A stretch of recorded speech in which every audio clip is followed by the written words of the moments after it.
मैं डॉक्टर गीता राय, सहायक प्राध्यापक भूगोल, शासकीय छत्तीसगढ़ महाविद्यालय रायपुर। मैं आज आपको भारत में प्रादेशिक नियोजन, असंतुलन व असमानताएं विषय पर जानकारी दे रही हूँ। Regional planning, imbalances and inequalities. ध्यान दें, भूगोल ही एक ऐसा विषय है जो कई कारकों को समन्वित रूप से एक्सप्लेन करता है। भौतिक, प्राकृतिक, मानवीय कारकों की अंतःक्रिया को समझाता है।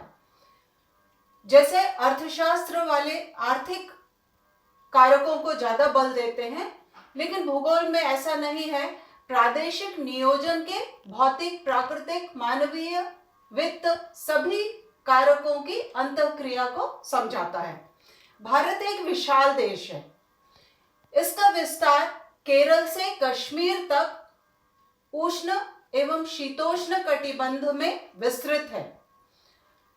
यहाँ आदिम परंपराएं, अत्याधुनिक समाज, संस्कृतियां और विभिन्न गुणवत्ता लिए हुए जनसंख्या विद्यमान है।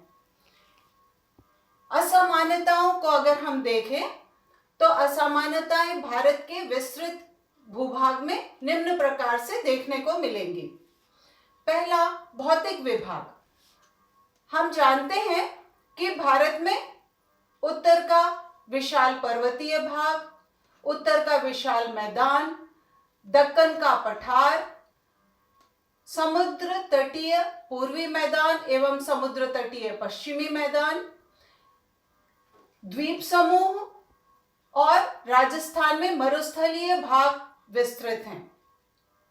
इतने विस्तृत भूभाग और इतने उच्चावच के लक्षण के पश्चात, चूंकि अक्षांशीय रूप से केरल से कश्मीर तक भारत विस्तृत है और इसमें जलवायविक विविधताएं बहुत ज्यादा देखने को मिलती हैं।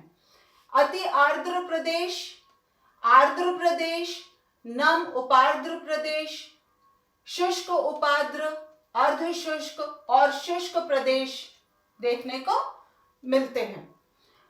अगली विविधता अगर हम देखें, जो कृषि प्रदेश हैं, यह भौतिक लक्षणों और जलवायु पर आधारित है।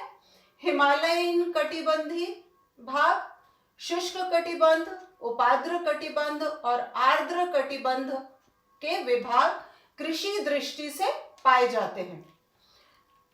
चौथा कारक है औद्योगिक प्रदेश। उपरोक्त विशेषताओं के आधार पर और जनसंख्या और संस्कृति इत्यादि के आधार पर औद्योगिक प्रदेश गुजरात में छोटा नागपुर का औद्योगिक प्रदेश, हुबली, बंगलुरु तमिलनाडु औद्योगिक प्रदेश, विशाखापट्टनम गुंटूर औद्योगिक प्रदेश, मुंबई पुणे प्रदेश और गुड़गांव दिल्ली मेरठ का औद्योगिक प्रदेश है। ये प्रमुख औद्योगिक प्रदेश है और भारत में बहुत विकसित प्रदेश हैं। जनसंख्या के कारक को अगर हम देखें तो भारतीय उपमहाद्वीप में जनसंख्या की दृष्टि से घनत्व, साक्षरता, जीवन प्रत्याशा आदि जनसंख्या के बहुत सारे चरों में बहुत विविधता, असमानता पाई जाती है। इस विविधता के कारण विकास में असंतुलन देखने को मिलता है। प्रादेशिक विकास का जो प्रतिरूप मित्रा ने बताया है वह इस प्रकार से है। निम्नतम स्तर के क्षेत्र जो भारत में है वह तराई, राजस्थान, असम के सघन जनसंख्या वाले भाग। द्वितीय जो स्तर है उसमें बिहार, उत्तर प्रदेश, पूर्वी तट, मध्य प्रदेश और मणिपुर के भाग आते हैं। तृतीय जो स्तर है उसमें महाराष्ट्र, गुजरात, आंध्र प्रदेश और पंजाब के कुछ भाग आते हैं। चतुर्थ जो विकसित क्षेत्र है उसमें कोलकाता, पंजाब के कुछ भाग, दिल्ली, मुंबई, चेन्नई के औद्योगिक जिले समाहित होते हैं। अब इस जो स्तर में, विकास के स्तर में विविधता है, उसका कारण क्या है? ऐतिहासिक ऐतिहासिक कारण बहुत महत्वपूर्ण है। प्राचीन समय में भारत में सामंती व्यवस्था थी। राजा अपने स्वार्थ के लिए कार्य करते थे, कुछ, सभी नहीं। साहूकार अपना लाभ देखते थे। इस प्रकार अभी तक यह प्रभाव स्थित है, वह पूरी तरह निराकृत नहीं हो पाया है। दूसरा कारण है उपनिवेशवाद। अंग्रेजों ने भारत पर शासन किया और हमारे पास कई उदाहरण हैं। उन्होंने अपने स्वार्थ के लिए नील की खेती की। सिर्फ बंदरगाह क्षेत्रों का, जो उनको विकास के लिए उनका स्वार्थ लाभप्रद था, उन्हीं क्षेत्रों का उन्होंने विकास किया। धार्मिक कारक जो हैं, धार्मिक सांस्कृतिक विषमताओं का प्रभाव भारत में देखने को मिलता है विकास पर। चौथा है संस्थागत तंत्रों का दोषपूर्ण संचालन, अर्थात शासन अगर नीतियां भी बनाती है तो सभी क्षेत्रों में वह नीतियां अच्छे से लागू नहीं हो पाती और विषमताएं विद्यमान रह जाती हैं। अब इसके क्या परिणाम होते हैं जो हमको असंतुलन देखने को मिलता है। भूमि का स्वामित्व असमान है। भूमि का स्वामित्व इस प्रकार है कि कुछ के पास बहुत ज्यादा भूमि है, कुछ मजदूर वर्ग है उनके पास भूमि है ही नहीं। विनोबा भावे ने बहुत काम किया था, लेकिन अभी भी स्थिति बहुत सुधरी नहीं है।